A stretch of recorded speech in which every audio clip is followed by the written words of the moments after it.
Hi, everybody. Welcome to another episode of the Derek Pernesiglio Show. I'm Derek Pernesiglio, and joining us today is the 1990 National Modified Champion, named one of the 50 greatest modified drivers of all time, Jamie the Jet Tomaino. Thank you for coming into the studio today and chatting with us. Thank you very much for having me. You know, I always enjoyed stopping at your trailer, over the years when I would pit report the modified tour races. Number one, because I always know that I can get some kind of great nugget of information from you. But what always used to suck was I had to leave right away because doing that job, I had about, I would tell them, you got 5 minutes with everybody, right? Going there to the racetrack. So to be able to finally sit down and talk with you in this format is going to be great today. So, I mean, let's really just start off at the beginning. So you started at Wall Stadium, right? Yeah. And first year, what, in Sportsman's, right? Sportsman Car, 1974. Okay. Yep. I turned 18 on Sunday, and the race was Saturday. I went to the track. They wouldn't let me race. Did anyone in your family before you race? No. How did you get the bug? The track was only 5 miles from my house, and one day my mother dropped me off there, I guess to keep me occupied. And when I came home, I told her, you know what? When I get bigger, that's what I'm going to do. How old were you at the time? Was she just dropping you off? 10 years old. 10 years old, dropping you off at the racetrack. Oh, yeah, there was always a bunch of kids like that, a gang of kids. Matter of fact, I ended up being good friends with Parker Bone, Eddie Bone, and his whole family. Mm-hmm. And back then, if you were the driver's kid, you got in for the races for free. So even though it was still probably only 50 cents to get in, I said I was that's my dad too, when I used to go in with them guys so I could get in the grandstands for free. That's awesome. Yeah. That's great. You never hear of a mother just dropping their 10-year-old kid off at the track for the night. You know what I mean? That's just yesterday on Facebook, I was reading a thing. One of my buddies, he used to hitchhike to Wall Stadium, which was about 10 miles from his house, to get to the races every Saturday. Wow. And then he would try to figure out how he was getting home after the races. But back then, that we kind of all that's how it was. You ride your bicycle, you go, and you got home when the lights when it started to get dark. And after that was it. You said, I want to race. Yes, I told my mother I decided I'm going to be a race car driver when I get bigger. Even though I'm a pretty small guy, I excelled at sports, baseball, football. I was really good, but I said I'm going to be a race car driver. And little by little, my mom worked at a bar where all the racers used to come in after the races. So she got to be, once she told them my son wants to race, little by little I kept on meeting more and more people. Okay. Yep.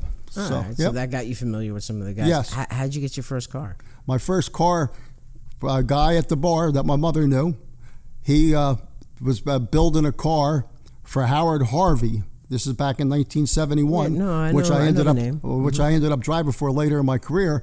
He was building a car, and I used to go over there to see every day, what was going on. And I says, hey, when you're done with that one, could you build one for me too?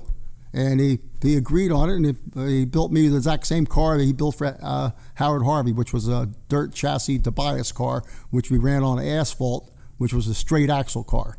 Now, did you ever run dirt with it? No, I never ran dirt. Okay. Yeah, okay. I never got to run dirt. So that was your first sportsman car, you were saying? Yes, right? that was my first sportsman car. I ran a year and a half with that car. And the second night I ever raced, I had to race one the second night out, and I ran out of gas. And my father owned a gas station. And I ran out of gas. Yep. Is that where you kept the car, at the gas station? No, kept it at my parents' house my whole life. Okay. Yeah, yep. So they were cool with you going racing? They had no problem with it? Oh, no. Okay, that's No, good. no. My mom was 100% for me. Mm-hmm. When me and my mom ran out of money trying to put this car together, she said I have to go ask my dad. He was livid. Livid.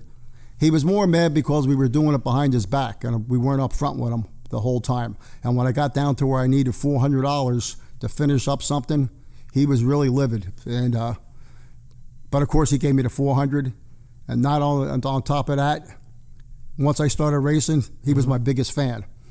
Good. If anybody ran into me, hit me, They would always say, "Where's Speedy? He's going to go kill the guy. Where's he at?" Yes. But also that was back in the days where you could make that 400 back if you won, right? Oh, back when I first started racing, the money I made every Saturday night, I put away. There was no expense the following week other than it was $5 to get in the pits, and you ran high test gas at the gas pump. But as far as the maintenance on the car and tires and stuff, there was none. That was the Sportsman car, right? Yes, but even in a modified car, there was way less. There was hardly any expense. The tires lasted all year. You were telling me, yeah. I mean, all year. When I saw somebody putting a tire on one time, I said to I wonder if I should be putting a tire on. That guy's putting one on. I didn't even. That's how nuts it was. And you guys were saying you could run a whole season on a set of tires. What did a set of tires go for back then? $400. It was $400 for a set of tires, rims, and tubes because we had to run tubes inside of them. Really? Yeah. Okay. Yes. And tubes in the modified too? Yeah. Holy cow. Yeah, they weren't tubeless until probably the late 70s. So your first year in modifieds was when? That's 1976. 76. Yeah. After the Turkey, I won Turkey Derby in the Sportsman Car, 75. So that's the biggest race of the year. Right. So I was old enough to drink then. So we all went to the bar, and of course, in '75, Troyer, Bodine. The bar your mom was working at. Yeah. So all the big guys are at the bar. So I'm kind of like mingling in there, that I'm gonna, next year I'm racing with you guys.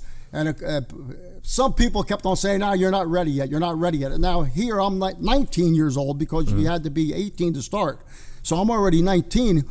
And I said, no, I'm going modified next year. I don't care what any one of you guys says. And on top of that, I'll probably whip some of your guys' asses too. Oh boy. Yeah. They must have been looking at you like, really? Yeah. No, positively. And then, so that 76 year though, I struggled big time because the car that I got, the Go Modified Racing, wasn't up to par. Was that the kit car you were telling me? No, this was actually a Trebway car I got from Blewett.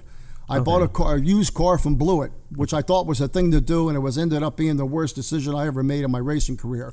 And then on top of that, my motor builder built me a motor that should have been in a drag car, because as soon as you hit the gas pedal, like the back tires would just shoot smoke out of them because it was 494 cubic inches. Oh my God. It was whatever. But as the year went, at the end of the year of 76, there was a Race of Champions race at Trenton, of all places, Trenton Speedway. And Howard Harvey I had just met, and he had a Saturday night car for Wall Stadium. And then he had this real special fancy car. I mean, it looked like a rocket ship. Right. And Will Cagle was going to drive that car for him at Trenton for the Race of Champions. You had to have like all the aero and all that, right? Well, that's what they thought. Okay. So I asked Howard, can I bring your Vega car that you race at Wall Stadium? Would you let me bring that car there? I like to run around that track. I mean, it's gigantic. It's big. I'd just like to go. He goes, yeah. He goes, buy the tires for it. The tires were $400. You use the same set of tires the whole weekend and stuff. Okay. So we go to Trenton. There's 112 cars, I think, there. That was one of them big open races. No, this is Race of Champions. Oh, okay. This is the Race of Champions. Race of Champions, 1976, yeah. Oh, okay. And I think there was 112 cars there to qualify. Wow. They took 60 cars in time trials. Wow. Yes. So when the time trials were over, this little kid, Jamie Tomaino, was 55th. Oh, okay. I made the race. And awesome. Will Cagle in the rocket car. Yeah. Didn't qualify. Yeah. So Howard said, listen, they're going to have a warm-up later today. I want you to take that fancy car out. Because I'm 19 years old. Okay. I ain't got no scares at all, zero. Right. I says, man, this is unbelievable. I'm going to get to take this car out. Unbelievable. So I get out there, and I'm saying, well, where's Richie and Bodine? Where's Richie and Bodine? Right. I said, I'm going to hook up with them and run right with them. Because you drafted back then. Well, no, you didn't do none of that. You didn't know what the hell was going on. Right. You just kept it floored. When you're young, you just keep it floored and steer the shit out of it. Right. So when I when I saw them go by, I tried to stay with them. Mm-hmm. Next thing I know, I crash. Oh, no. Oh, yeah. Oh, yeah. I just crashed this guy's car that he just spent, like, back then $20,000 on. Right. I said, oh, my Lord. But believe it or not, they had my other car that I qualified already running and told me, get back in the car, go back on the track, get some more laps because we don't want you to have no nerves for tomorrow because what just happened and stuff. Right. So that was my first race of champions in 1976. Wow. Yep. Just really quick, a quick overview of your career. I mean, you've come up through, 4 or 5 decades of modified racing right now. 1990 National Modified Champion. Yep. Turkey Derby winner as well. One of the 50 greatest modified drivers of all time. One of the 50 greatest Stafford Speedway modified drivers of all time, I believe, as well. What else am I missing here? Well, I won Martinsville in '83 before it was a tour. Okay. Yep. Won Martinsville in '83. Yep. Mm-hmm. And how many? God, Martinsville was always huge for all the modified guys back then. I mean, that was like the big race. It was like that race and Trenton. Like, what was it like going to Martinsville every year, especially like during that era where you had the Evans, the Bodines, the Cooks, all of them? But there was one thing going down there to physically race, mm-hmm. but the best part about the whole deal, Martinsville, you were there all week. You weren't there for a day or two. You were there Tuesday, Wednesday, Thursday, Friday, Saturday. So you got to hang around with all your buddies, and the nightlife was just unbelievable. I mean, it was the greatest adventure in the world. And we got to go down there in March, and then we got to go there in October, mm-hmm. twice a year. And then we had 2 smaller races in April and September also. So we used to go there 4 times a year. Wow. Yeah. And it was big money events, right? Yeah, of course it was. Yeah, for that time. Yes, exactly. Yeah. First off, what was it like going to like someplace like Trenton? Just to jump back and forth. Like Martinsville was a huge event. Trenton was also a huge event. Like Trenton's not around anymore. Right. Because you look at that place from the air, you had to make a right turn down the back straightaway. Yes and no. You could turn the wheel a little bit to the right, but if you went all the way to the left of the track, when you went down the back straightaway, you could go straight through it. You didn't have to turn because of the angle. You got such a big angle that you could go straight through it. Mm-hmm. Yeah, believe it or not. That's the one track that I say to today, why nobody ever duplicated that track to the exact same configuration is beyond me, because that thing was badass. Unbelievable. Really? Yeah. I went there twice in my life. I was a little kid. Yeah. My old man raced midgets, and he went to 2 ARDC midget races that were there at the time. And, when you're sitting in the grandstands, it doesn't look like that hard of a right-hand turn.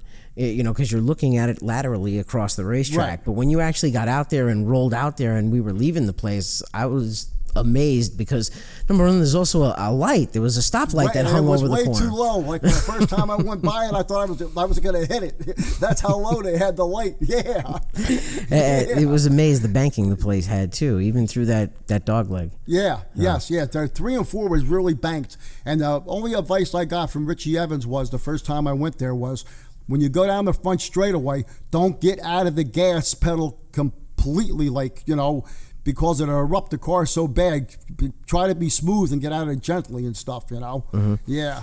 Back in the day, though, those were also when guys were building their own stuff. Like, you didn't have manufacturers like you do now. I mean, Troyer was around back then, but he didn't start until the late 70s. No, in 76, he's already had his own fancier type car that he built for himself. Okay. Earlier than that, but still, in that particular year, like 76, there still was a lot of homemade built cars. Yes, correct. Right. Yes. So, I always thought that time was so cool because, being that you guys had to build all your own stuff to go racing, you got to see who the great fabricators were and who the beautiful car builders were. Because when you'd hear about somebody building a car, you'd know how their skills, and okay, they're gonna be building something really cool looking. Yeah, but a lot of times them fancy cars, they didn't run worth a crap because as I got older and I got pretty damn good driving, mm-hmm. a lot of these guys had these crazy cars. Even old man Baldwin, he had a car they called Zero Scrub, and he was at Wall Stadium trying to get it to go around, and he was so pissed. It was terrible. And he got me. He goes, Tomaino, get the hell over here. Get in this car and try driving this thing. Tell these assholes that the thing is terrible. I said, okay, let me try it. And I got out of that car. I said, Tommy, for once in your life, you're 100% correct. It's terrible. Yeah. Tommy was a character. Oh, he was great. Oh, great. He really was. Yes. You got any Tommy Baldwin stories besides that one? No, he always just called me Tomaino. Tomaino, I'll kill you, during the race if I got in his way or if I hit him or something, what I'm saying? Yeah. Oh, God, he was just, one thing being in a race car, most people are different when you're inside the car and your emotions and stuff. But of course, out of the car, as far as the racing people, he was golden, with all the kids, golden with everybody, Right. No, I remember because I used to deliver auto parts, one of my earlier jobs back in the day, and he had the auto shop. Right. And I had to go deliver, I forgot what kind of part it was that day, and I dropped it off, and they said, hey, auto parts delivery's here, and he come out screaming and hollering and, give me these goddamn parts. And he slams his fist down, and he looks at me and he cracks this big wise-ass smile, and they're all laughing, and I was...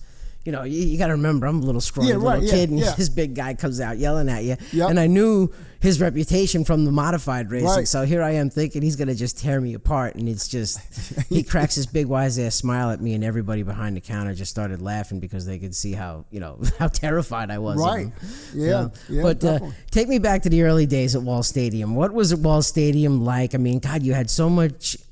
history there, so many laps there, and decades of racing there. Yep. You guys had your own, like I like to say, every track in that area had their own stars.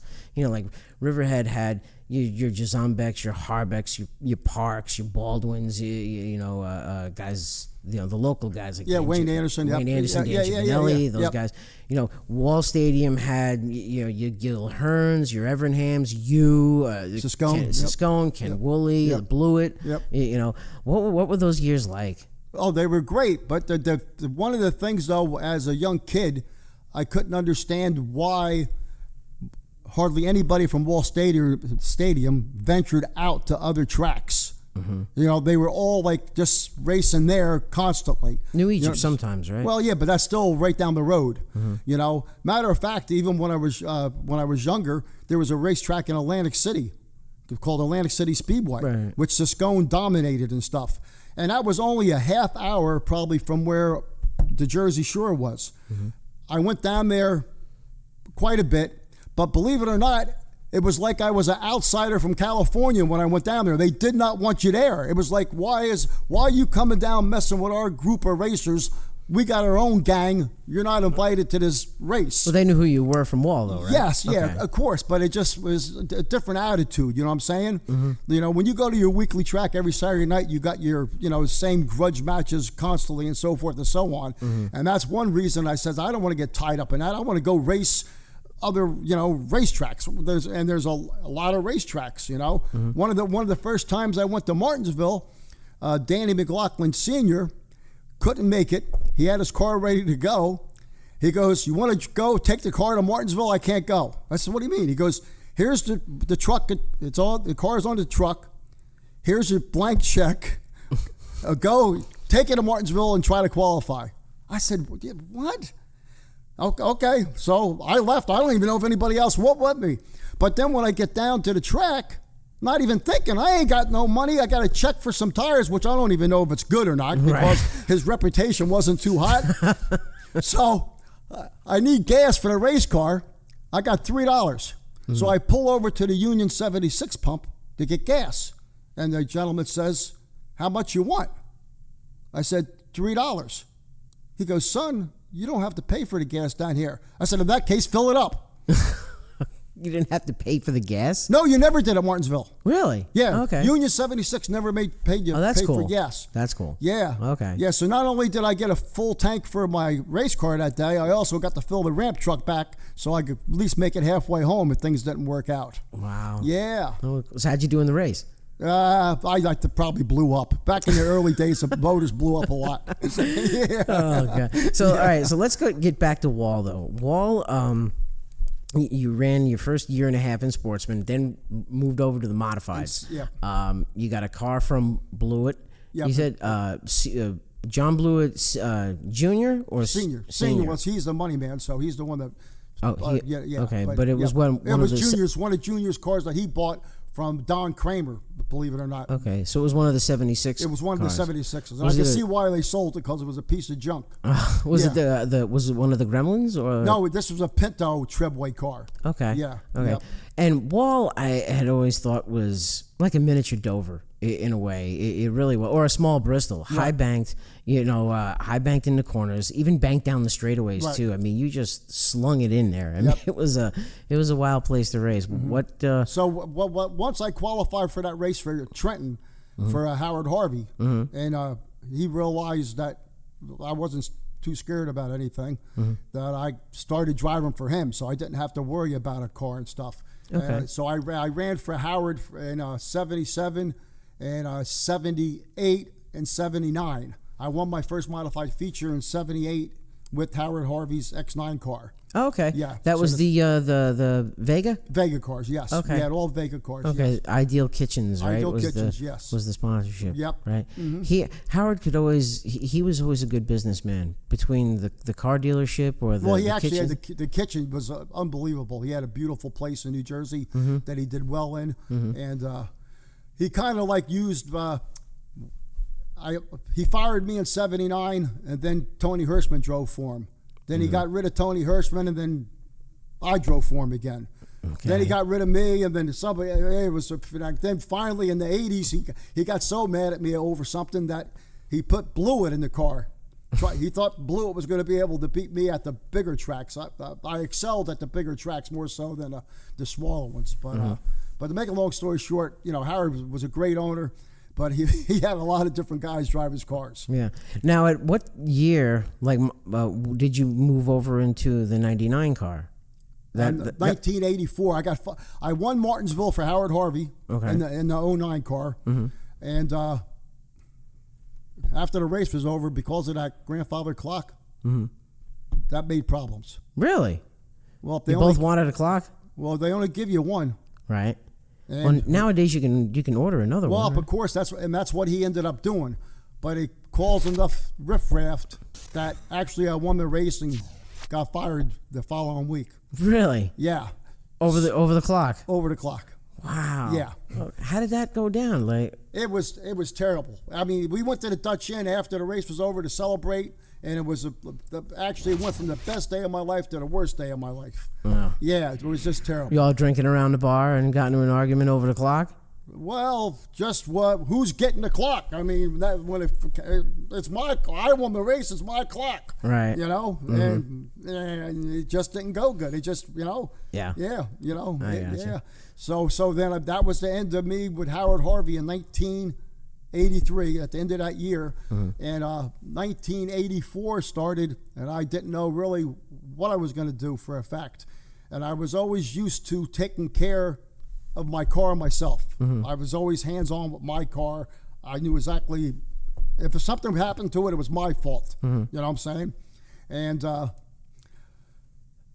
I struggled during that year of trying to get rides and stuff, and nothing really ever panned out. And then finally, Richie Evans sold the car to a gentleman called the Captain Doug Lutz. He was from New Jersey. Richie Evans got a hold of him and says, basically, you can't drive. You're not a driver. Jamie doesn't have a ride. Give him the car, let him drive it, which I did. I finished second to Siscone in the Garter State Classic. I ran up front with it. I didn't get to win with the car, though, but I ran up front with it. It ended up becoming Mario Ferrari's 44 later that year. I had a fan out of the grandstands at Wall Stadium. His name was Bill Potts. Right. That's the guy. That's the guy I remember you driving for, Bill Potts, for a lot of years. Yes. Well, and at the middle of 84, he wanted to know why I wasn't racing like at Oswego and here and there anymore. And I told him what happened. He says, "So I'm going to come over and see you." at my shop. I said, okay, yeah, come over. Yep, you know, there's always people that always tend to going to help you or this or that. Yeah, they talk a big game. Yeah, I'll come help you. And next thing you know, you're working in the shop alone. Yep. Yeah. Well, one day, all of a sudden, a black Porsche is driving down my driveway. I says, wow. I said, this guy showed up. And we started talking. And he goes, I want you to go to Oswego next week. I says, well, the guy that I got the car from, he ain't got no extra, money to do any of that kind of stuff. He goes, I'll take care of it. I just want you to go. I want you to go. And so I was able to do some of that. And then I convinced Bill Potts into becoming my car owner. So he ended up being my car owner from 1985 right up until awesome. 1989. Wow. Yeah. Because I remember a lot of those years, of course, you driving that white and orange number 99 car, right. For Bill Potts. And it's the other thing that's funny, too, the other part of that conversation, the other modified people that we've had on the show, they always talk about some of those kind gestures that Richie Evans did for them. Yeah. Brett Bodine was telling us about it, and Reggie was telling us, other things, too.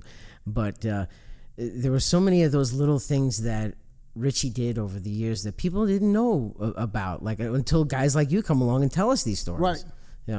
How was Richie, to race? He didn't come to Wall that often. I heard that he didn't like Wall that much, but what was he like with you? Oh, he was just a regular guy. He was just, you got to remember, he was young also, it wasn't like he was like way older, you know what I'm saying? So it was like all one big gang. But the biggest difference in a racing back then and now is there's none of that go in the corner and don't turn the car, just leave a floor till you hit the guy and knock him out of the way. There was zero of that. There's more respect. Zero. There was never, ever any of that kind of stuff, Using the guy up. Yeah, that, nowadays if you're leading, you're almost screwed if the guy's behind you. Yeah. Because nobody cares. Just keep it floored and crash them. And there was none of that back then, zero. Well, a lot of guys also had to work on their own stuff and pay for their own stuff too. True. So I think that probably has a lot to do with it. Is that one of the biggest things that you've seen come along in your career? I mean, for the decades of modified racing you've done? Yes, positively. Mm-hmm. Yeah, positive. Looking back though, at knowing then what you know now, looking back, what do you think was one of the areas in modified racing that could have saved everyone money? That could have saved everybody money? Mm-hmm. Well, there's a lot of things. I mean, just start, for instance, set of headers. Mm-hmm. Okay, there's stainless steel headers and there's mild steel headers. The stainless steel headers are twice the amount of money. Well, if nobody has stainless steel headers, we all got mild steel headers. What's the difference? So, I mean, just like we had a problem with non-quick change rear ends in the modified. When they let us go to the non-quick change rear ends, you needed 5 or 6 rear ends. And then every week, you would have to change the whole rear end in the car, not just the gears. Right. And I fought for that for years till they finally came to their senses and threw that out and stuff, You've worn out NASCAR officials on rule changes, haven't you, over the years? Yeah. I'm sure you're not their biggest fan, right? No, I'm not. No, positively not. No. Good Lord, no. I mean, there's always different, no different than with shocks. There's shocks that cost thousands of dollars, But I guess there's more and more rules. So the more rules cost more money to do stuff. Right. Yep. Now, what is it? You have more modified starts than anyone on the tour of all time. You are considered the Iron Man, right? Yeah, well, the NASCAR told me when I made my 600th start. 600. That was it's over that now, like 630, 640. Wow. I was the highest person out of every division other than Winston Cup. Really? So there was only 6 at that time. There was only 6 other guys that had made over 600 starts in Cup. And I had 600 starts in a modified car. Wow. Yeah. Holy cow. Yep. And you're probably, I think, the only guy that was left, that's been around since the tour's inception. Yeah. That 1985 year, or at the end of 84, when they were announcing a Winston modified tour where you guys were going to have a series. What did you guys think? Was everyone excited about it, or was it one of those? No, it didn't pan out. In the beginning, it didn't pan out because all the weekly tracks were still running. You had the parks running, you know what I'm saying? You had Shangri-La running. You still had modified tracks still racing every Saturday night or Friday night or whatever their night was. Mm-hmm. So a guy like Mario Ferrari, he didn't start running the tour till later in the 80s constantly. Right. Little by little, when the weekly tracks went away, they had no other choice now to run the tour because the weekly tracks started fading away. But you ran the first season of the tour. I never missed a race up until I stopped running I moved to North Carolina in 2017. Okay. Never. Okay. Yep.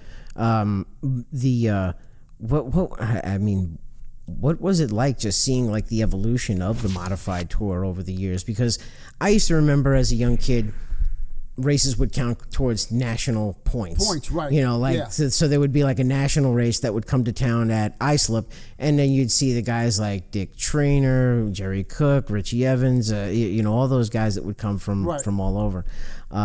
Then the tour comes along. Mm-hmm. You started racing on the tour. Yep. What was different about it compared to like going to those national point events? I would have to say Jerry Cook had some influence, as far as I know, on the Whelen Modified Tour. Mm-hmm. And I think that he finally realized that him and Richie are killing themselves trying to race Wednesday, Thursday, Friday, Saturday, Sunday, and wherever the race is going to be at. Mm-hmm. So I think that he's the one that said, enough of that. If we want to keep on having cars and stuff, we need to have this touring series, and there's just one race a week, a month, or whatever, and that pays the points. So we ain't got to go through this craziness no more.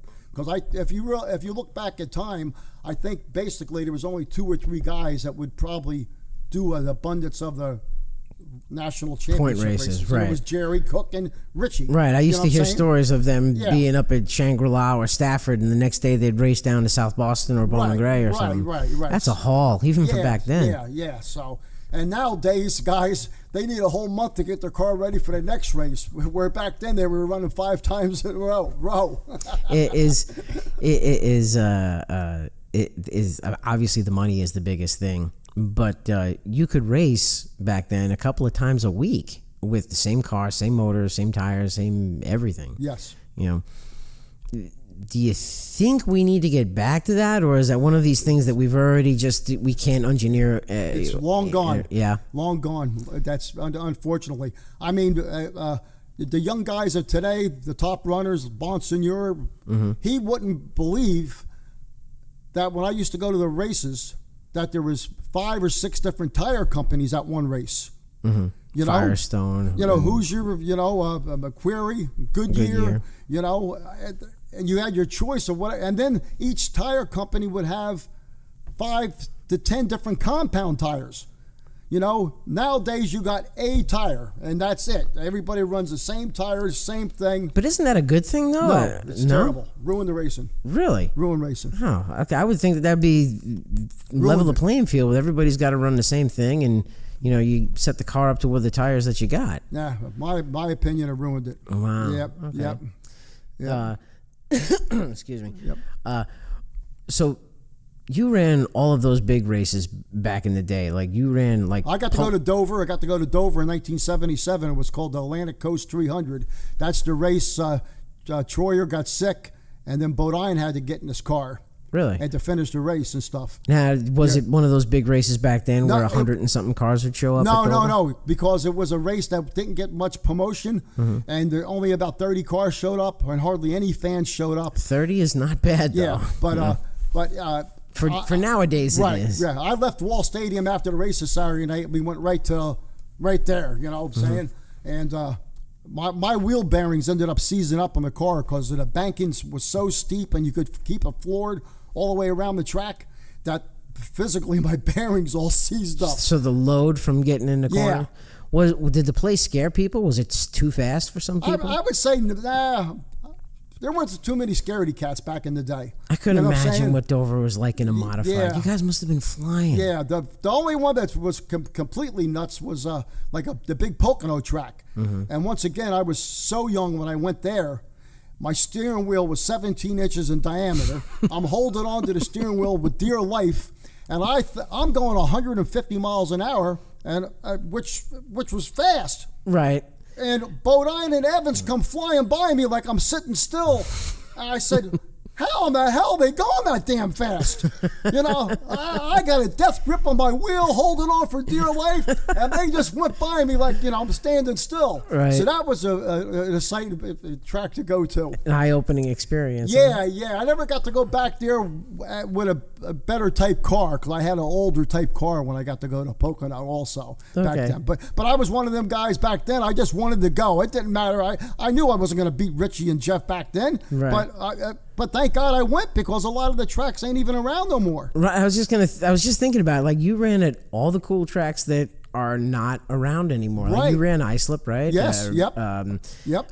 Nazareth. Yep. Right? Oh, great track. Great track. How was that Nazareth? track? That track scared people there. There's a track that actually scared people in the 90s when we went there. Why is that? Because of the speed. You could keep it floored from turn 3 all the way through the dog leg in the front straightaway, all the way to turn 2, I guess you would call it. By the bridge?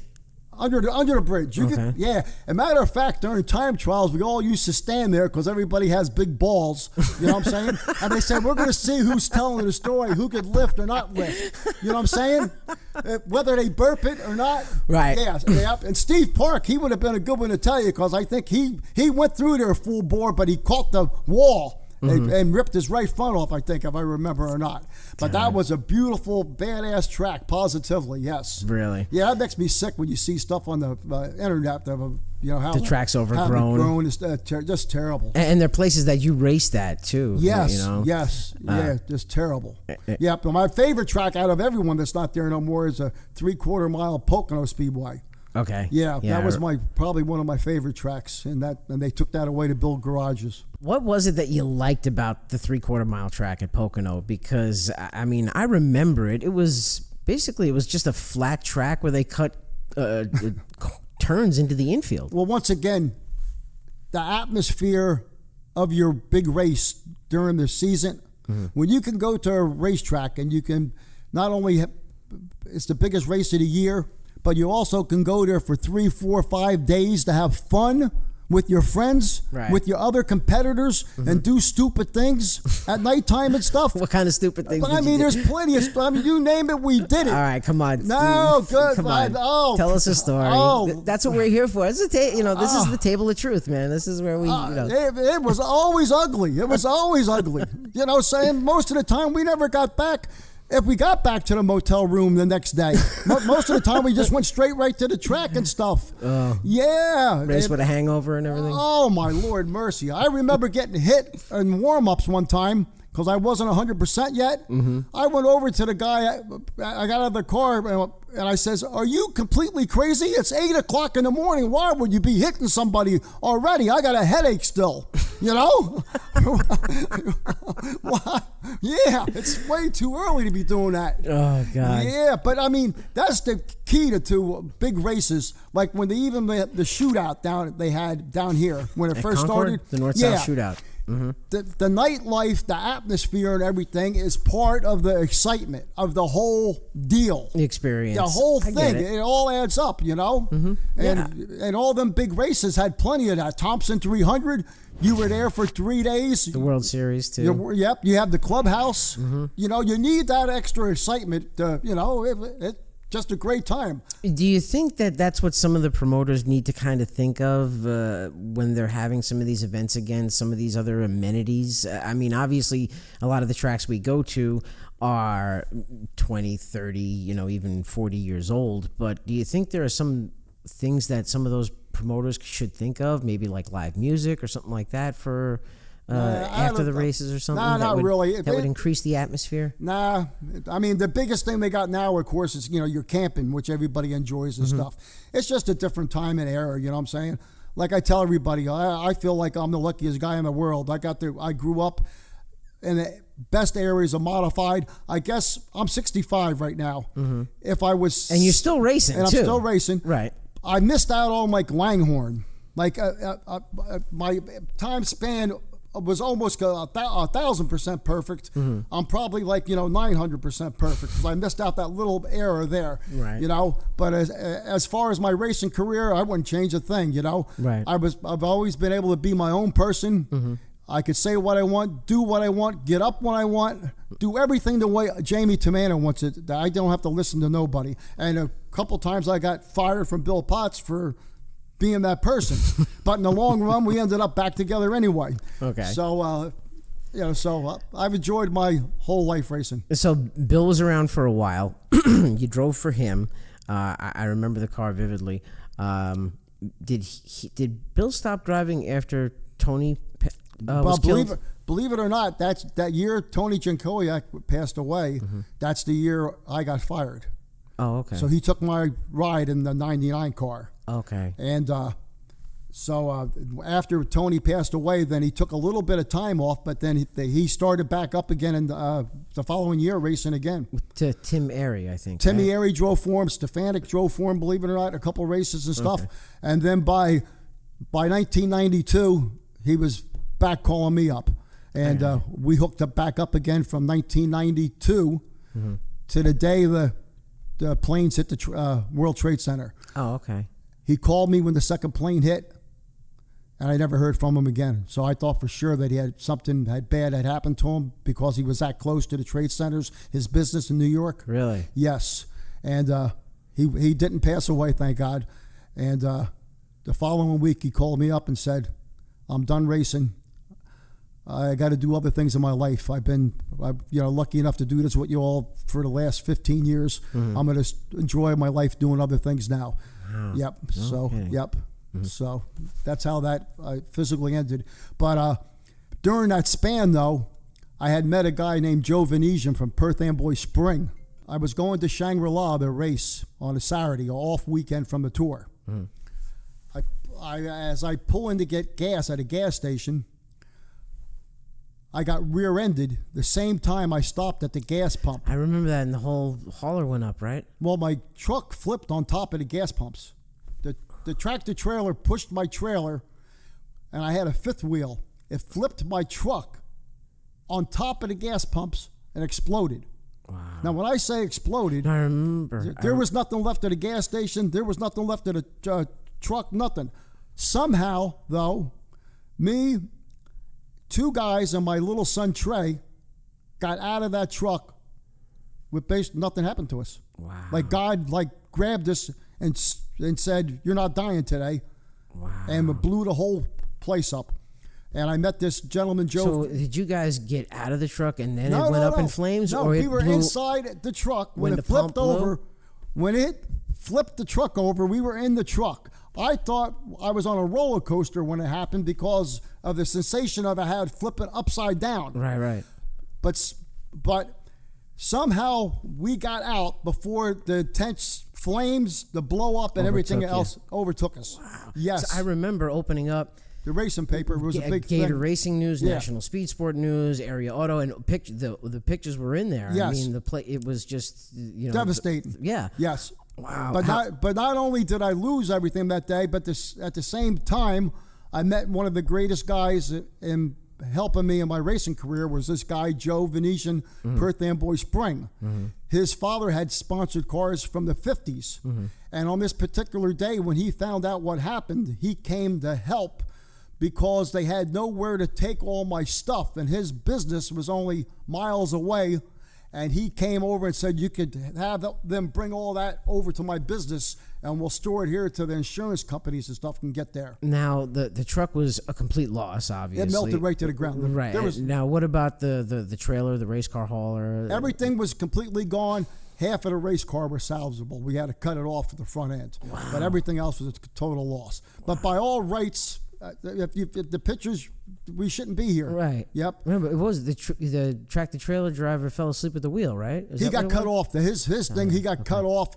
So their insurance company said there was another phantom car, which, trying to go through all their insurance and stuff it was a kind of a pain in the balls, but it wasn't a pain in the balls. That they, what I lost, I got back all new. Okay. Yeah. Wow. Yeah. And I wow. was fortunate enough I was alive, to tell the story. Right. Yep. Yep. Yeah, that's the big thing. But the only other quick crazy story was I was going to Flemington to race with my buddy Sat Savage. He worked at IROC at the time. He wanted me to drive his car at a race at Evergreen, and this is in the 90s. I remember Evergreen. So I used to freelance a lot also with other guys and stuff. So we leave his house in Jackson, New Jersey. We get about halfway, almost to Flemington, which would have been about halfway to Evergreen Speedway. And I told him, listen, pull over, I got to pee. Because we left at around 5 o'clock in the morning when it was dark out. Right. I said, pull over, I got to pee. I get out of his truck. I go to the back of his open trailer. And I walk back there. I grab a hold of the fender. I start peeing. There's no race car. You know how like when you're peeing and then all of a sudden like you're in a shock and you pee all over yourself. You know what I'm saying? I swear to God. I zipper my pants up and I'm still got to go. Yeah, right. I run to the side of his truck and I said, where's the car? Right. I said, we loaded it up, right? He goes, yeah. I said, well, there's no car. It's gone. Where's the car? It was gone. Where was it? Nobody tied it down? It was tied down, but somehow it flew off. And he's driving the truck and doesn't realize we lost the car. How could you drive and not know you lost the car? Right, you feel it on the trailer. You would think, well, we drove over an hour, because when we finally found it, it was an hour behind us. And I thought for sure it flew off and it was gone. It was sitting in the middle of the highway at a red light. Swear to God. I guess rolled off the back of the trailer as you guys took off. Somehow or another. Now, if I didn't stop to pee, we would have went all the way to that track and got there with an empty trailer. Swear to God. Thank goodness for your bladder, right? Yeah. Yes. So we turned around and went back. The cops had it all coned off the car. Nothing happened. You guys didn't get in trouble? No ticket or nothing? Everybody thought it was hilarious. Oh, God. Yeah. In the meantime, the guy thought he killed somebody. He says, the car probably flew off, killed somebody. I'm going to jail. I need a tranquilizer. The car wasn't wrecked? No damage or nothing? Nothing, because open trailers were, like some of them were real low to the ground. And it rolled right off, and we rolled it right back on, like nothing ever happened, but it did happen. I'll never forget that guy's face when I told him the car is gone. So how'd you run that night? Huh? How'd you run that night? We ran good. We finished fifth in the race. Yeah. But can you imagine showing up to the track with an empty trailer and they want to know what you're doing? Right. Are you here to buy a car? You didn't look in the mirror? Like, couldn't look in the rearview mirror? Once again, we left at 5 o'clock in the morning. It was dark out. Oh, okay. I was in the back seat sleeping. You know what I'm saying? So the guy driving should have realized he lost. Not me. I'm in the back seat. This is great. Yeah. Now, going back to those times, or actually even before those times, I'm sure you've got to have some funny stories of, obviously back in the 70s, I don't like to use the word cheating. I like to use the word innovating. Guys were developing things. Or what were some of the things that guys got busted with, or that guys were trying that they were cheating with, or innovating with, I should say? I don't know. One of the things when I started running Super Duper at Wall Stadium, and every Saturday night people would always come over snooping around looking at the car and stuff. I finally got racers do. Yeah, like racers do.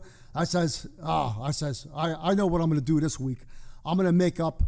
I got to get some aluminum 2x3, and I'm going to paint it white, and they're going to think it's my lead, and I'm going to put all that lead looking on the right side of the car.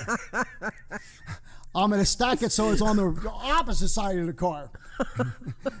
Yeah, and then I used to see the people just shaking their heads, couldn't figure out why would you have all that lead on the wrong side. And then after I did that, then I tried to make a trap door where I physically could move the lead from to make the left side weight, that I could have something that would slide it back to the left once I went through the scale and stuff.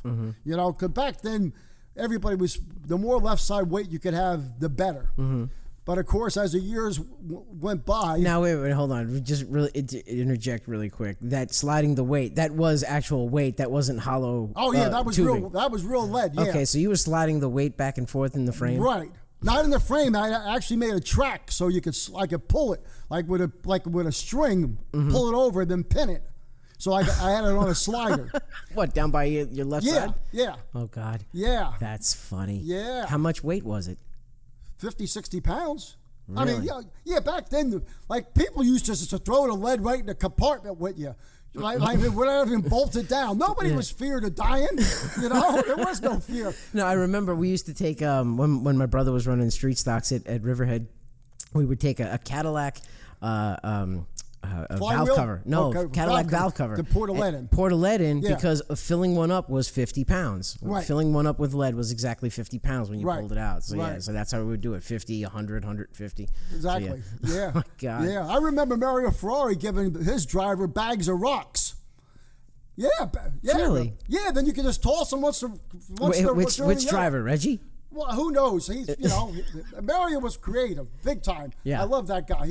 He had always badass cars, beautiful cars, good sponsors.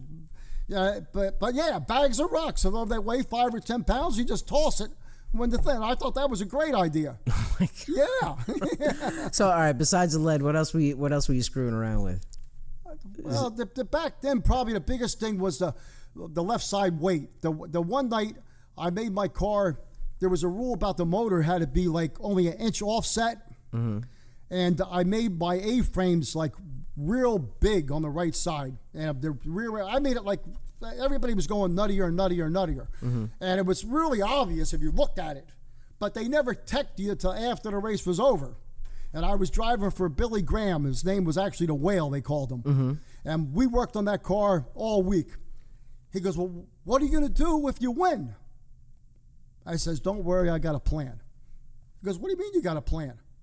I said, listen, after I take the checker flag and we do all the ceremonies, mm-hmm. when I'm pulling in the pits, I'm going to rip the right front right off the car. He said, what do you mean? I said, I'm going to floor it and rip the right front suspension right off. As you going out of the track? Yeah. At wall, I remember, because the wood wall's there. Yeah, so I know. He goes, what?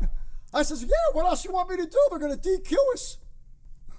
But unfortunately, I didn't get to win, so I never got to rip the right front suspension off. Oh my God, that's crazy.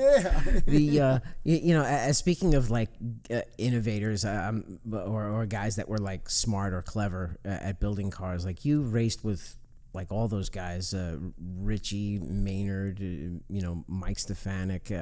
What you've actually beat Mike Stefanik for the championship too, the championship you won, if I'm not mistaken. In 1990. And also, give a real quick thing about Mike Stefanik. Bill Potts told me we need to get better as a team back when I started driving for him. Mm-hmm. He said we got to go to Stafford Springs every Friday night and race mm-hmm. from New Jersey, which was, with the traffic and everything on a Friday night. It's a haul. It's a haul. Right. We did it for 2 years. You got to go through New York City. Yep. So we did it for the 2 years. After I ran the first year, I says, these Troyer cars ain't no good here. I said, the guys that are running good, McLaughlin, Stefanik, and a couple others, I said, they all had switched to Richie Evans style cars. Mm-hmm. So Stefanik had just started building his own cars. So I asked him, would you build me a car? Mm-hmm. And he did. He built me a great car. Matter of fact, so good that his father-in-law would be the grandfather. Okay. The old man Casella, the real old man, mm-hmm. told him, you better not build that car for Tomaino, he'll beat you. And believe it or not, I ended up winning in a Stefanik car before Mike won a race in his own car at Stafford. Yes. Really? Yeah. After that, he won all the time. But that particular time, great car. And I wrecked it the one night. I had to bring it back to him to get it fixed. Mm-hmm. And the grandfather said, you better not put that on there straight because he'll beat you again if you do. he really was incredible all around, right? Oh, a driver, a car builder, just setup man, everything. Yeah, right? person. Yeah, all the way around. Great guy. Super person. Yep. But of course, he gave me the exact same car he had, and he knew if I beat him because that particular day I had a little better car than him, or just outdrove him that particular day. Right. Like I said, it didn't happen a lot, but it happened sometimes. Well, you had to do a lot of racing with him the year you won the championship, though, didn't you? Yeah, positively, yes. Okay. Yes. And I mean, he had a couple of wins that year. You won Monadnock. That's all I won. But you just wore him out with consistency. Consistent finishes all the time. Hold on, let me check my notes here. What is it, like 18 top 10 finishes, like out of 23 races or something like that? Right. Yeah. Wow. Yeah. See, the biggest thing of my racing career, which a lot of people don't realize, is I did this to support my family. This was my livelihood. And I feel a lot of times I had a better car than I finished. But if I didn't finish, if I went for the win and got nothing compared to what I would have got for second or third, I felt in my heart, I made my day's pay. I'm in good shape here. I can survive another week until the next race. So I had to, think about my family all the time, my whole life racing. Because how many people get to race their whole life and support their family and do what you want your whole life? And you're still doing it, right? You're still racing to support yourself and everything. You've got the 99 car, right? I'm fortunate enough all through the years. I accumulated enough stuff that I got my own cars and stuff. There's no money to be made other than if you're Matt Hirschman. If you're a Matt Hirschman, old man Hirschman's category, God bless them, they're doing great. But for most of the people, everybody's happy just to break even. You know what I'm saying, in this day and age. So, are you happy that you're still racing now? I mean, obviously you were running full time up until a couple of years ago, and now 5 years ago, yeah. Now you've put a couple of different guys in the car. You've put Chase Dowling in, Ronnie Williams. Yeah, that's it. Who else have you had in your car? That's it. That's it. Yeah. Do you like the car owner aspect of it, or do you still just have fun driving? I have fun driving, but if I'm lucky enough to have either Chase Dowling or Ronnie Williams drive my car, I'm even happier. They remind me of me when I was their age. And I see my car run right up front with the best of them. And I don't have all the fancier stuff that all the guys have now because I'm old school. I'm like the old man Hirschman. Everybody probably thinks Matt's car's got a lot of fancy stuff on it. As they realize now, it doesn't have a lot of fancy stuff on it. It's basic, and they do their homework. Exactly, yes. And I'm kind of that old school thing. But when the Chase or Ronnie both got in my car, they never had a complaint, 0, and they both ran right up front every time they've raced my car. So I do get great satisfaction if I have a talented driver like them two. Okay, it's very hard to find guys of their caliber that want to come and drive your car. And one of the things that really amazed me one time, and I was at South Boston, and Chase was driving your car. Yep.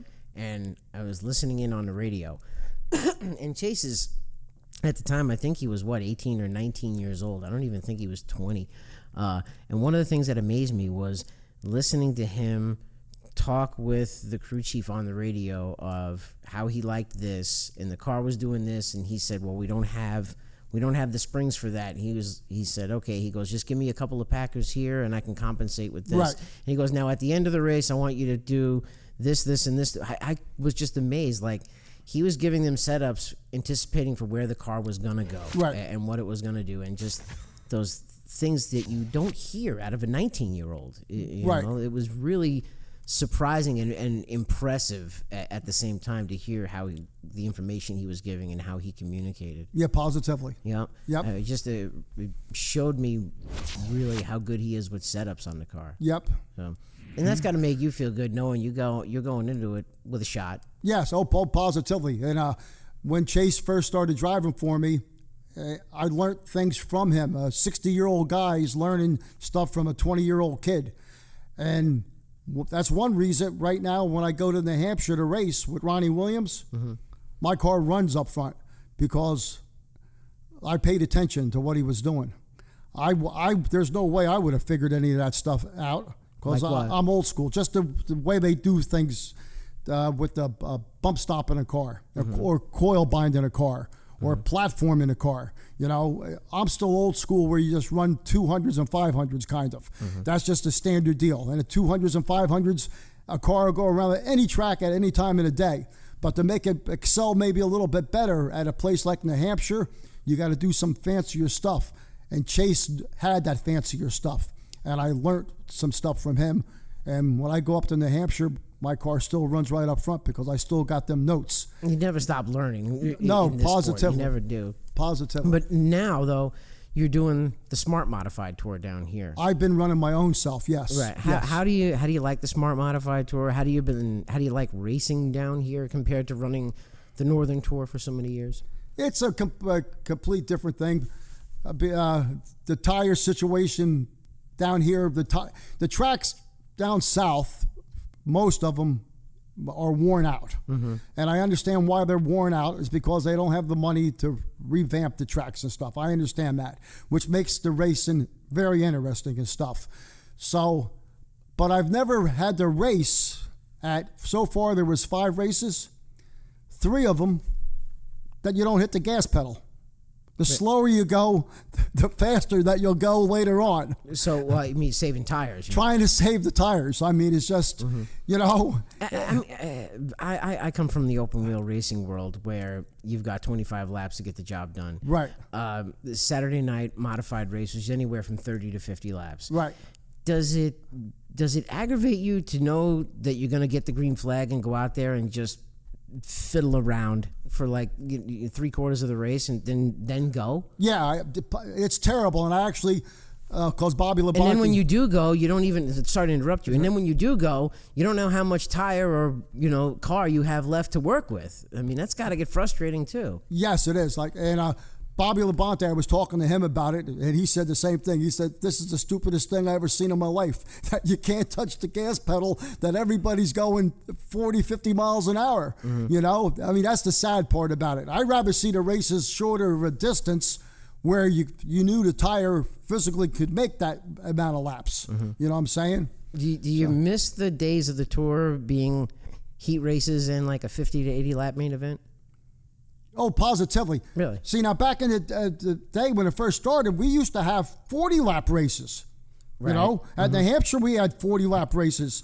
And then most of the races were 100-lap races, not 150 or 200 and stuff. And there was very little tire changing and stuff. That's one thing that hurts the tour is trying to get enough people to go with the competitors when you go away from your local home track or within your vicinity.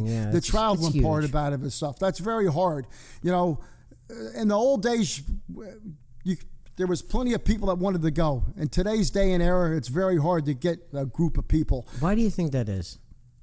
I just think there's so much more going on in life and trying to be a commitment to your family and stuff. Right. Like busier than ever. Yep. I noticed somehow or another the Hirschman family, that they go race. They got the same group of guys, and I told my son, man, he doesn't know how lucky he is. Some guys are committed to him, like they're committed. I know on the Whelen Modified Tour, a lot of the big teams actually have paid crew chiefs and stuff now, and not for pennies. I mean, for a good salary, and they deserve it. There's no doubt in my mind the amount of hours it is to work on a car to get it ready to go race. People would say you're completely crazy. You're working on that car all them hours, and you're going to go out there and maybe have a good day and finish 5th, and you're going to make $1,200 when you just spent $3,000 on stuff. Are you completely nuts?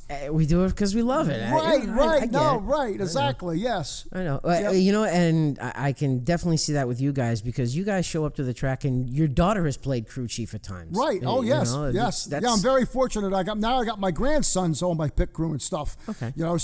So I got my 2 sons, my daughter, and my 2 grandsons, and lucky my grandsons got little guys hit their age, they come and they help too. So that's cool. Yeah, it is. It's really great. Your grandson hasn't asked about driving? Oh, no. He sits in a car every day. He's waiting to. But I told him, I'm not moving the seat. When you fit in my car, when you fit in it, then we're going to go to the track. What about go-karts or something like that? Yeah, all that stuff costs money.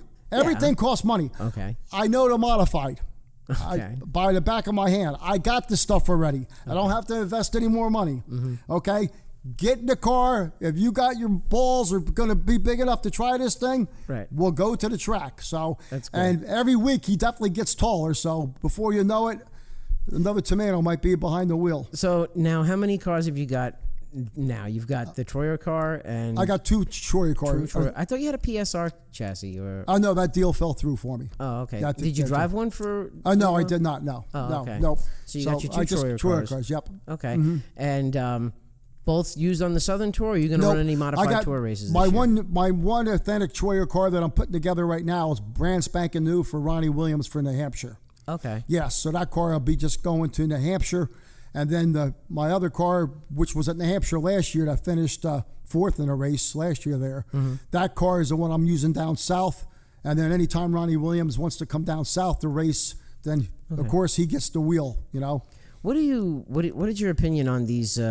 We're seeing more and more of these open modified events come, the bigger money events and things like that, the non-NASCAR events that have happened at Stafford, at New Hampshire, things like that. What's your opinion on them?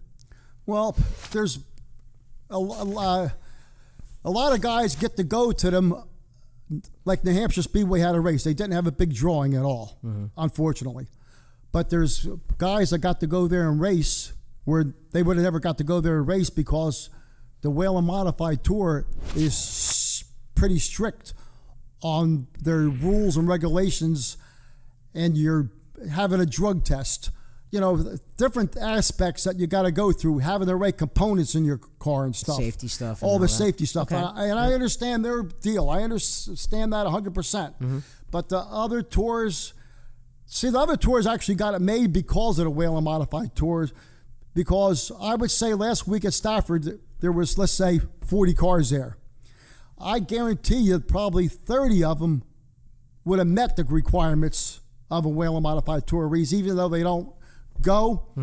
Because everybody in the back of their mind has, I'm going to run a Whelen Modified Tour race. I want to go to Martinsville. Right. And this is in April where they're saying it.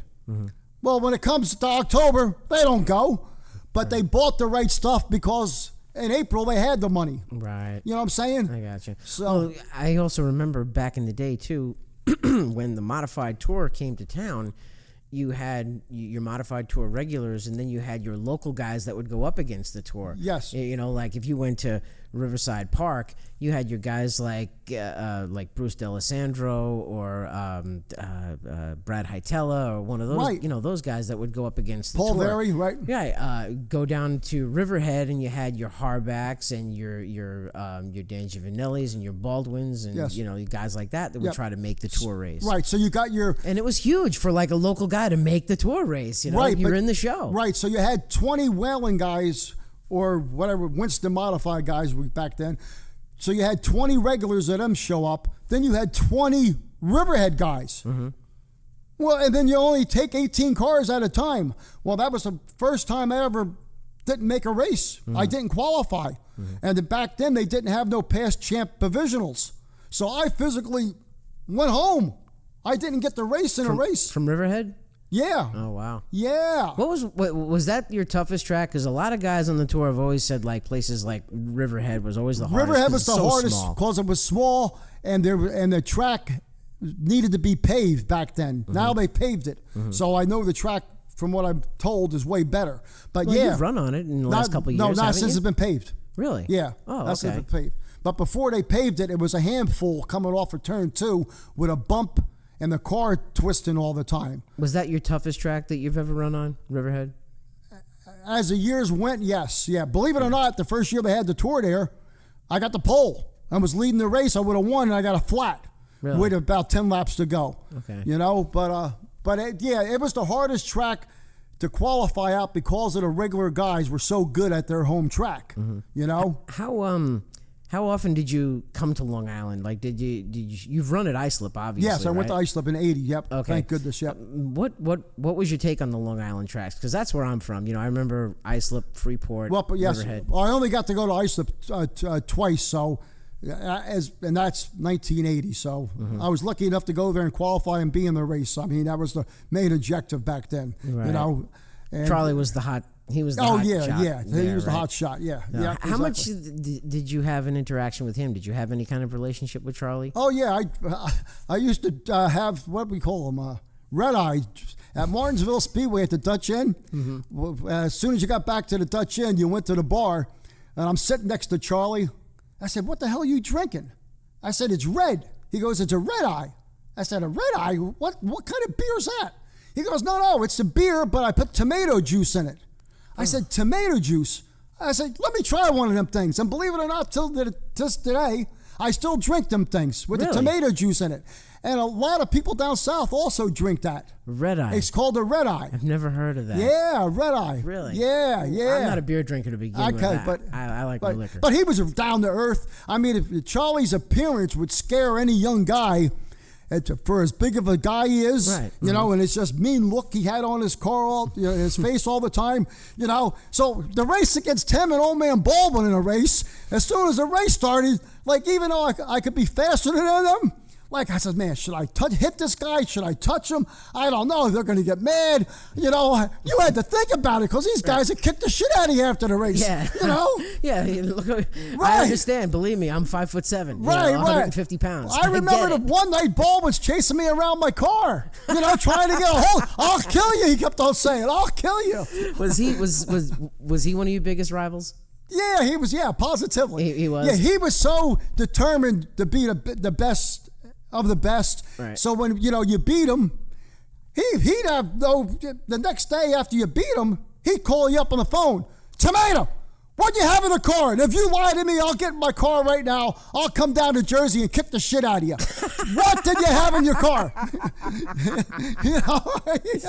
Oh my God. Yeah. No kidding. He was priceless all the time. Great. And he was, and he always spoke his mind, you know, to stand up to NASCAR all the time, you know. And right before he passed away, he was trying to get his own tour started, which I'm sure he would have done a great job of running it, you know, because he would have made sure. He didn't take any crap. No, at all, zero. So he was way ahead of trying to, these other guys doing their own tours and stuff. So coming from that Wall Stadium era too, you also saw, Ray Evernham in his early years. Yes. I guess you could say. Did you race with Ray in the Sportsman's too? Because he ran Sportsman's as well, didn't he? No, I started before Ray started racing.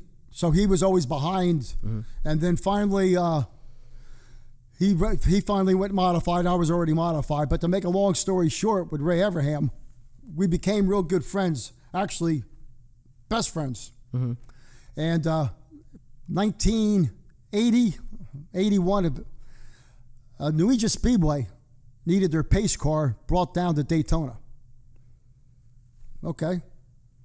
So I said, "Ray, we can drive their pace car. We can go to Daytona. You want to go?" He goes, yeah, let's go. Well, not even thinking about nothing. So we get the New Egypt pace car. We get to drive it to Daytona. They paid the... You and Ray Evernham. Me and Ray Evernham. This is getting right? good. Okay. Well, we get to Daytona. Here's the car. See you later. What do you mean, see you later what? Where do we go? Where do we stay? What are you talking about? That's your job. We let you guys bring the car to Daytona. Yeah. That was it. You didn't make any hotel arrangements or nothing? We're young kids. We wanted to go to Daytona. Okay. What'd you think? You had a place to stay? Well, you don't even think. You just know where you're getting to Daytona. So now we're screwed. And we probably only had if we had $100 between both of us, we were millionaires. How old were you and Ray at the time? 20, so that's 45, 20 years old. I was probably 20. Really? He was probably 18 or something. Wow. Right? So thank goodness I knew more people than Ray back then. And I ran into Eddie Bone. I said, "Eddie," "you have some place you're staying?" He goes, "Yeah, I got this little motel, a little dive. Me and my buddy are staying in it." I said, "What do you mean little?" He goes, "I don't know. It's 10 by 10. It's a one little teeny room."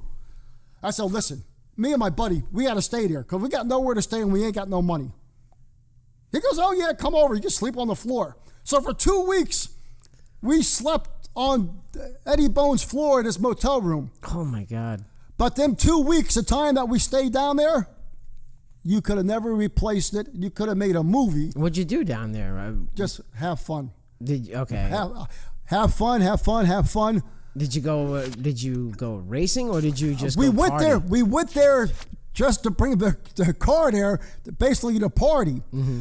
But the one morning, I'm laying at this, after a long night out, I'm laying at the motel, like on the back by the pool. And Maynard Troyer comes up. He goes, Tomaino, what are you doing? Oh, I said, it was a bad night, bad.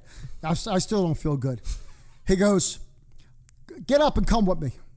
I said, Maynard Troyer. So I go with him. He goes, get in my car. I says, get in your race car. He goes, yeah, get in. He goes, how do you fit? I said, how do I fit? He goes, how do you fit in the seat? I says, I don't know, it's way too big for me. He goes, well, I want you to drive it tonight. I said, you want me to drive your car at New Smyrna tonight? Mm-hmm. He goes, yeah, how do you fit? I said, if I'm driving this car, I fit perfect. The seat was so big, when I was racing in Smyrna, I would slide underneath like the pedals and then slide back up coming off the corner. There was no way I could ever, Maynard looked a little thicker than you. Yeah. It was nuts. I held on to that steering wheel for dear life, because if I let go, I would have flew out of the car. Right. And I got to drive his car for 2 nights down there because he wanted to see it physically race during a race and stuff. Oh, okay. Yeah, but believe it or not, I looked up in the record books back then. All they do is they have Maynard Troyer starting the races because they didn't have nobody like yourself going around seeing who's driving and stuff. Right, you know what I'm saying? Not as it was just but I got to drive for him 2 nights down there. Okay. Yeah. Going back though with you and Ray, like watching him build cars and race over the years, did you know right from the beginning like he had a mind that worked different than other people when it comes to race car setups and everything? Well, Ray Everham wrote an article in Ariana Racing News, I don't know, 3, 4, 5 months ago, maybe might dig it up. Mm-hmm. It was a big article on him. And as the years went by, we disconnected kind of. And when I saw this article, I says, I wonder if that son of a bitch is going to say anything about me in this article. And lo and behold, I finally got to the part, my name was in there. I said, son of a bitch, he's actually going to say something, huh? See, Ray, I used to set race cars up. I did all Ray's setups. Okay. I taught Ray a lot of stuff because I was fortunate enough to have somebody smarter than me teach me. Mm-hmm. And Ray needed me. Matter of fact, he needed me so much that the car I won Turkey Derby with in '81, which I should have never, ever sold, I sold to Ray. He won his first modified feature in that car. Guess who finished second that night to him? I did. He beat me in that car. That was the Howard Harvey car? Yeah, that was the Howard Harvey car. Okay. And now I was driving a new Howard Harvey car. But he beat me in the race. Howard Harvey said to me, you let him win that race because you're friends. I says, are you completely nuts? There is no way in hell I would let him win. He had that car. I should have never sold him. He has that car. That was the 19 car, the Bama Farms car? Yeah, that's the one that ended up blowing up in Martinsville and exploding and stuff. With Tony Siscone? Yes, exactly. Were you there for that? Yeah, I was in the race. I finished 4th. Of course, yeah, of course, yeah. Did you see it listen, guess who drove Ray Everham home from that race? You did. I did, because I had a cube van like Richie Evans with a bed in it, and he needed to lay down for the trip home, so other than taking an ambulance or flying, I kicked everybody out of my truck, and he laid down in the bed all the way back to New Jersey and stuff. Wow. But yeah. Yeah, I saw the video of it, and obviously I saw the photo sequence of it in stock car racing from back in the day. Yeah, Ray, I remember Ray getting out of the car first. Yes. He was one of the first ones to get out, and Tony was second, but by then he had already burned up his hands, right? Bad, yes. Yeah. But getting back to Ray, though, when we were younger, I lived only 10 miles less than that to Wall Stadium. Mm-hmm. But my town was a different town, but I lived right on the border. Mm-hmm. And I lived far away from the police station in this town called Tinton Falls. Mm-hmm. the cops would always be getting phone calls and I'm making a lot of noise at my parents' house. Mm-hmm. I ended up knowing all the cops.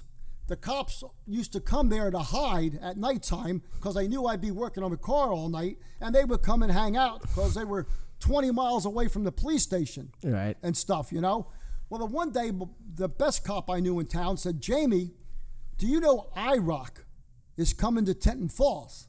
Now, this is back, not many people knew racing or knew IROC or nothing. Mm-hmm. I says, "What are you talking about?" I says, "Why would they come to this town, Tenton Falls?" He goes, "I'm telling you, there's an industrial park. I'll take you to it. They're going to move into Tenton Falls, the IROC series." I said, "The IROC series, that big-ass thing that should be down south, is going to be in New Jersey and my town." Right. He goes, "Yeah." He goes, "And not only that, they need somebody to run it." I said, "What? No shit." I says, "Wow." I says, "I know a lot about racing. You know, this is all I wanted to do my whole life." He goes, "Well, you need to get over there tomorrow. I talked to the guy, told him about you. Get your ass over there and talk to this guy." So I go over there. Was it Jay Signori? Jay Signori, of course. Okay. On that day I'm going over there, Everham shows up at my shop.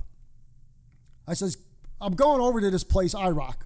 I'm going to see about getting a real job at this place." He goes, "I'll take a ride with you."